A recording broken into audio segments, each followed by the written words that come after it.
ನಮಸ್ಕಾರ ರೀ ಎಲ್ಲರಿಗೂ. ಇವತ್ತಿನ ವಿಡಿಯೋ ಏನಂದ್ರೆ ಇವು ಸಾಯಿನಾಥ್ ಮುದೋಳ ಡಬ್ಬಿ ನೋಡ್ರಿ. ಸಾಯಿನಾಥ್ ಕಂಪ್ನಿಯವ್ರು ರೀ, ಇಲ್ಲೇ ಮುದೋಳದಾಗ ತಯಾರಾಗಿದ್ದು ರೀ.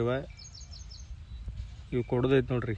ಯಾರಿಗಾರ ಬೇಕಾದ್ರೆ ಕಾಂಟ್ಯಾಕ್ಟ್ ನಂಬರ್ ಹಾಕಿರ್ತೀನಿ ರೀ, ಇದ್ರ ಮಾಲಕರದ ಕಾಂಟ್ಯಾಕ್ಟ್ ಮಾಡಿರಿ, ಬಂದು ನೋಡಿರಿ. ನಿಮ್ಗೆ ಚಲೋ ಅನ್ಸಾರ ತಗೋರಿ. ಡಬ್ಬಿ ಚಲೋ ಅದಾವ ರೀ, ಸ್ವಲ್ಪ ಟಚಪ್ ಮಾಡಿಸಿ ಪೇಂಟಿಂಗ್ ಮಾಡಿಸಿದ್ರೆ ಚಲೋ ಆಕಾವ್ರಿ. ಟಯರ್ನು ಚಲೋ ಅದಾವ ರೀ, ಟಯರ್ದು ಹಾಕೋದೇನು ಅವಶ್ಯಕತೆ ಇಲ್ಲ ರೀ, ಟಯರ್ನು ಚಲೋ ಅದಾವ ಉಂಟು.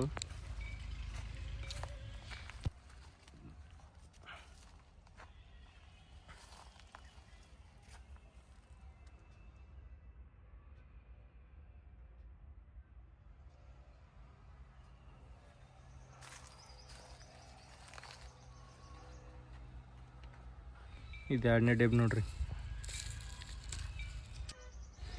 ಬರೀ ಕುಲ್ಲ ಡಬ್ಬಿ ಅಷ್ಟೇ ಕೊಡ್ತಾರೆ ರೀ, ಬಾಂಬು ಅದು ಸೀಲಿಂಗ್ ಅಥವಾ ಏನಿಲ್ಲ, ಬರೀ ಡಬ್ಬಿ ಅಷ್ಟೇ ರೀ.